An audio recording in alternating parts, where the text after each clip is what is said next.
A prince wins a tourney, rides down the line with a crown of winter roses, and puts it in the lap of a girl who is not his wife.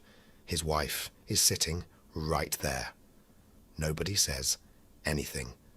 Ned Stark, remembering it decades later, calls it the moment when all smiles died. 2 years after that afternoon, a 300-year dynasty is gone, and the man who ends it did not want the job. This is Robert's rebellion. It lasts close to a year. It is the war every character in Game of Thrones is still bleeding from 20 years later, and almost nobody in it behaves the way the legend says they did. By the end of this, you will know what actually started it, who actually won it, and why the man whose name is on it spent the rest of his life drinking. Start with the king. Aerys II has been on the throne for over 20 years and has spent the last several of them being visibly, dangerously unwell. He was held prisoner for half a year at Duskendale and came out of it a different man. He has not left the Red Keep since. He has a pyromancer's guild on retainer. His own son and heir, Rhaegar, is popular, competent, and quietly considering whether father needs to be removed. So when Lord Went throws an enormous tourney at Harrenhal in 281, everyone who matters attends, and it is less a sporting event than a political summit with lances. Rhaegar wins it. And then, instead of crowning his wife, Elia Martell, he rides past her and crowns Lyanna Stark. Lyanna is 15 or so and betrothed to Robert Baratheon. Robert is present. Elia is present. Elia's brothers, who run Dorne, are extremely present. It takes 4 seconds. It is the most expensive thing anyone does in this entire story. Because at the turn of the year, Lyanna is gone. The histories say Rhaegar abducted her. Her brother believes that. Robert believes that. Until the day he dies. Whether she went willingly is the question the entire series is built on top of, and nobody who could answer it survives to be asked. Now, the part that turns a scandal into a war. Brandon Stark, Lyanna's eldest brother, is riding to Riverrun to get married when the news reaches him. He does not go to Riverrun. He rides to King's Landing with 4 companions, stands outside the Red Keep, and shouts for Rhaegar to come out and die. Rhaegar is not there. Aerys is. Aerys arrests all of them for conspiring to murder the Crown Prince and then summons their fathers to court to answer for it. Rickard Stark arrives with 200 men and demands trial by combat, which is his right. Aerys grants it, and then names fire as the champion of House Targaryen. They suspend Rickard from the rafters of the throne room in his armour and light a fire underneath him. They put Brandon in a Tyroshi strangling cord, and they set a longsword on the floor just out of his reach, so that the harder he strains toward it, the tighter the cord pulls. Brandon strangles himself trying to save his father. His father cooks. Aerys then writes to Jon Arryn in the Vale and demands the heads of his 2 wards, Eddard Stark and Robert Baratheon. That letter is the actual start of the war. Jon Arryn is 60-odd years old and has spent his life avoiding exactly this. He raises his banners instead. It is worth noticing what the king has just done. He has taken a private family scandal and turned it into a matter of survival for 3 of the 7 kingdoms in a single letter. The war itself is scrappier than the legend. Robert kills a lord at Gulltown to get out of the Vale. At Summerhall he fights 3 separate battles in a single day because 3 loyalist hosts are converging and he hits each of them before they can join up, which is genuinely excellent generalship nobody ever mentions. Then he loses at Ashford to Randil Tarly, who gets there first and wins it before Mace Tyrell arrives to take the credit. Robert runs.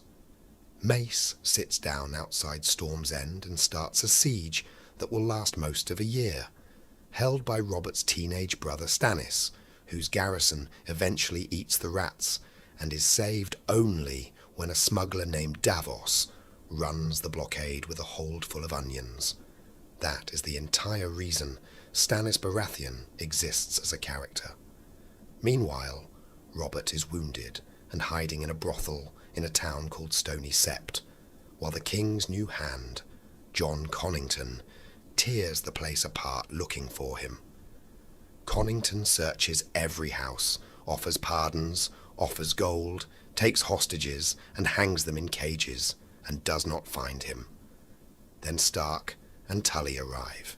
The Septons start ringing every bell in the town, and it becomes a street fight.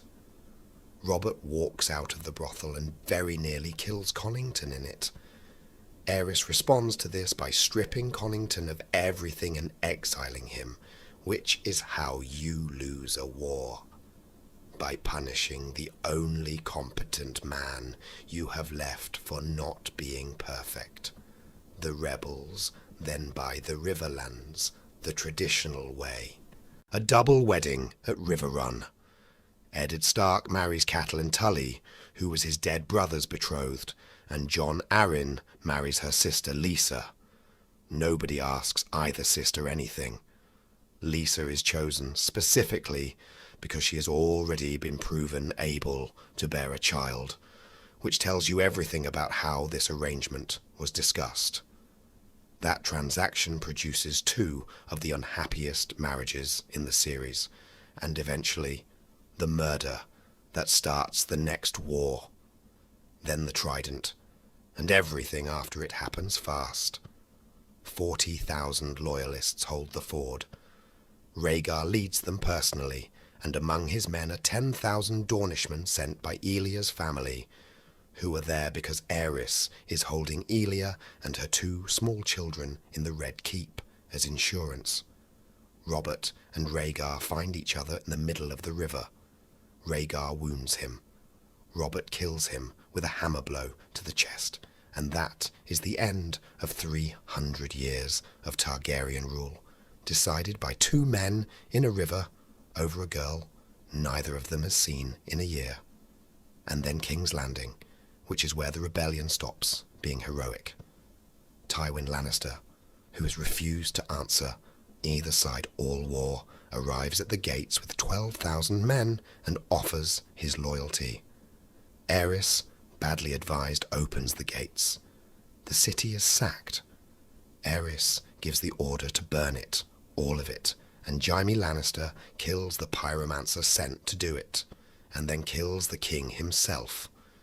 In the confusion, Gregor Clegane kills Elia's infant son in front of her, and then murders her.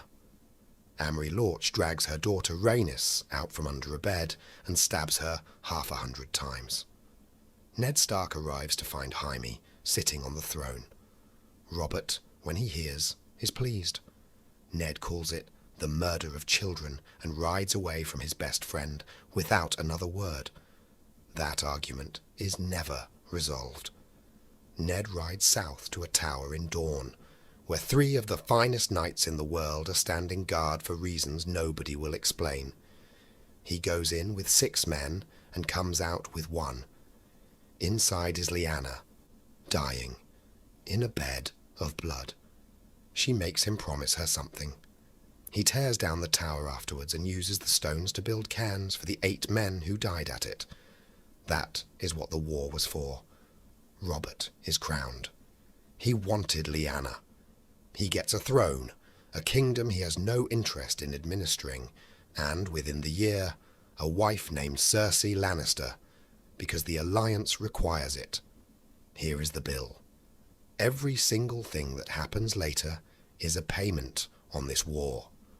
Robert's marriage produces 3 children, who are not his, which kills him. The Martells never forgive the murders, and spend 17 years waiting. Ned dies keeping the promise he made in that tower.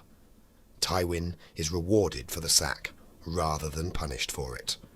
which teaches him exactly the wrong lesson. And a baby girl born in a storm on Dragonstone grows up believing every one of these men stole something from her. Nobody won this war. They just agreed on a story about it. Next time, the Tower of Joy, and the one promise that quietly reorganizes the entire series.